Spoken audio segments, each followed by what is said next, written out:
I'd like to take a moment to talk about books. All textbooks in the program are required, and we recommend that you keep your books. The reason for that is we use them throughout the entire program. Now, you are not buying all of your respiratory books up front. You buy them in the semester that you need. But I will tell you, there's no sense in me having to have you purchase new books when there's already information that you need in the books you have. Example, when we talk about neonatal and pediatrics, I don't have you buy a neonatal pediatric book because all the information you need is in all the other textbooks that you have used throughout the program. Now, there is a question sometimes about whether I like hard copy versus ebooks. To tell you the truth, it doesn't matter to me as long as you have the current edition that is stated in the syllabus. Some people like to have the book. Some people like to have the ebook. You do not have to buy your books through the bookstore. You can get them from Amazon, half.com, eBay, whatever your little heart desires. But they must be the edition that is stated in the syllabus. Let's talk about quizzes and exams in the program. In this program, all exams and quizzes are timed. Now, for the exams, we're working toward the time limit that is imposed by the National Board for Respiratory Care.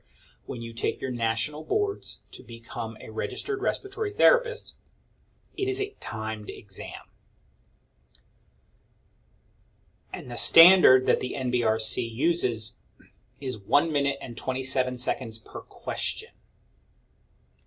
So we start off usually around 2 minutes per question, and then we start to taper it down to 1 minute and 27 seconds per question by the time you get to the last semester.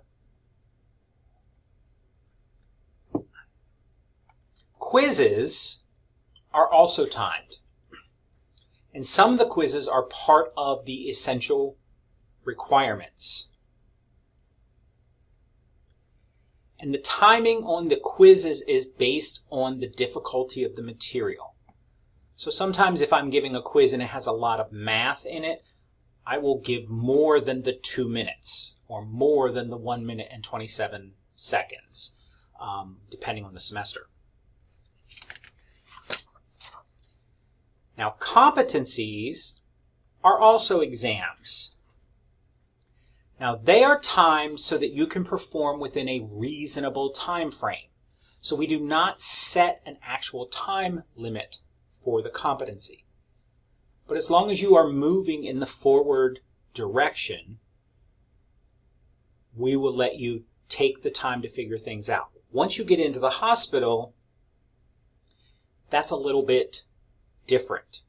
You don't have 30 minutes to set up a ventilator. You don't have 20 minutes to remember how or figure out how to do manual resuscitation when somebody stops breathing.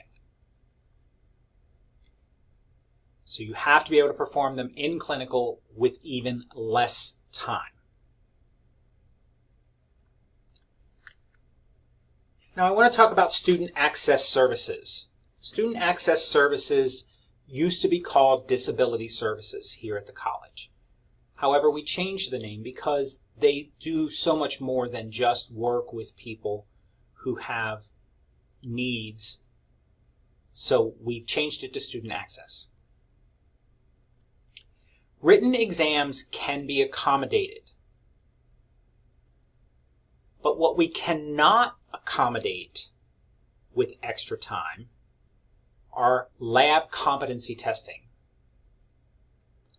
As I said earlier, if we're doing your competency test, it's not a specific time. Therefore, we do not have to give you double the time. As long as you are progressing, we will let it go. Lecture competencies. Again, lecture competencies like blood gas interpretation, breath sound interpretation.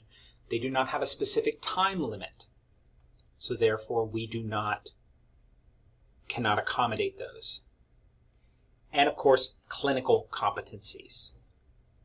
We cannot do accommodations for those. Again, you are taking care of for real patients and for real scenarios.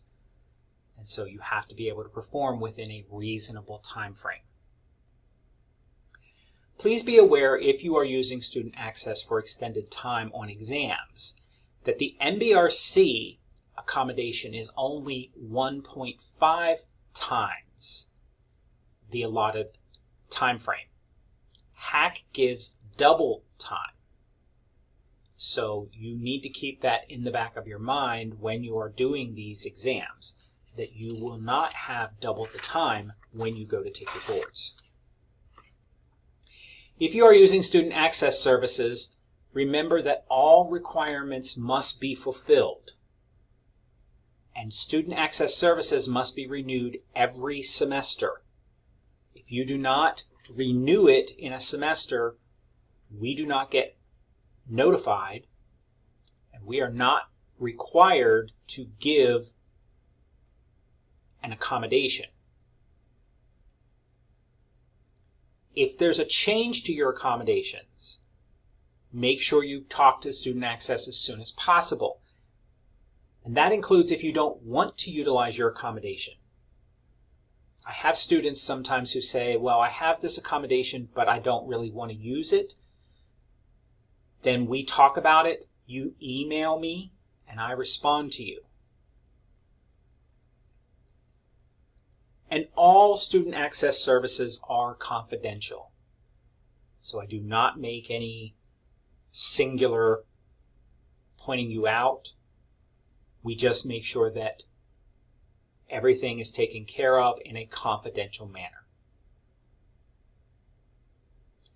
Now, under student access, there is also what is known as Title III and Title IX. These are components of a law that was signed many years ago. And there are certain things that I have to report to the college coordinators under these laws. One is if you are pregnant. I also have to report if you currently have children under the age of 18.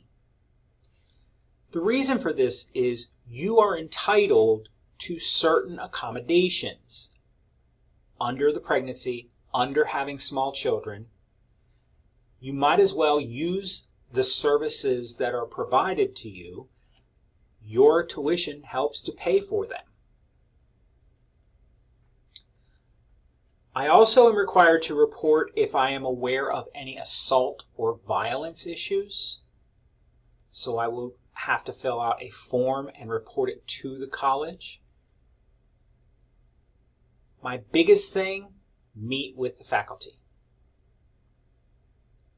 If you need student access services, if you have a Title III or a Title IX issue, let us know. We can help you to navigate it. We can let you know what and where and what other services might be available to you. But if you do not communicate with us, we cannot help you. So now you have an assignment, your very first assignment for Unit 1. And that is you have to complete the inventory of college-level study skills. This is a form that is in your Brightspace. So if you go into Brightspace, under the Dropbox, you'll find the form as well. And you have to submit this. So you're going to complete it. Be honest, because this is for you. This is to help you. And your due date is listed in Brightspace, in the Dropbox.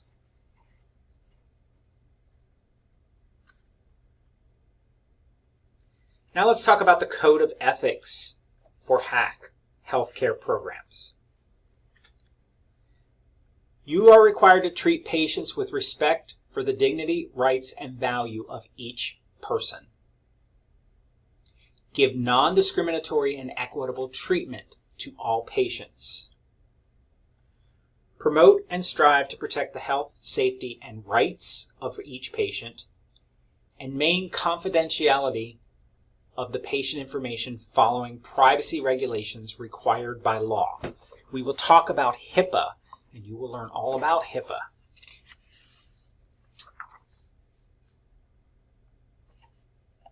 You agree not to disclose or share information associated with your health career program about or relating to any patient, person, clinical facility, or clinical experience outside of the educational context of the classroom or online course that has an instructor. So we can talk about things in class. If you're having questions or something exciting happens during clinical, you could bring that to class and we can discuss it. You cannot list this on social media, text, email, anything along those lines. I know you're excited, but we've had students who have taken a picture of themselves in their uniform outside of the hospital, and they say, something about their first day at clinical at Harrisburg Hospital. That is a breach of the Code of Ethics. The hospitals actually hire people to sit around and scrub the internet looking for their names. So you do not want to have anything out there. It can be grounds for dismissal from the program. You must perform procedures or functions within your level of education for the profession. Do not participate in any illegal, unethical, or incompetent act. Disclose any of those that you may know about to the proper authorities. And avoid any conduct that creates a conflict of interest. Basically what we say is if you are in your clinical uniform, you are technically representing HAC. So you get off a clinical and you go to the bar and you get drunk and you're smoking and you're doing whatever. That is a reflection of HAC if you are in your clinical uniform. You want to change your clothes? Have at it. But if you are in your clinical uniform, you are technically representing HAC. You want to make sure that you demonstrate professional behavior that reflects integrity and a positive image of the profession and the college. Follow all principles of ethical and professional behavior as identified in the Code of Ethics for your chosen health career.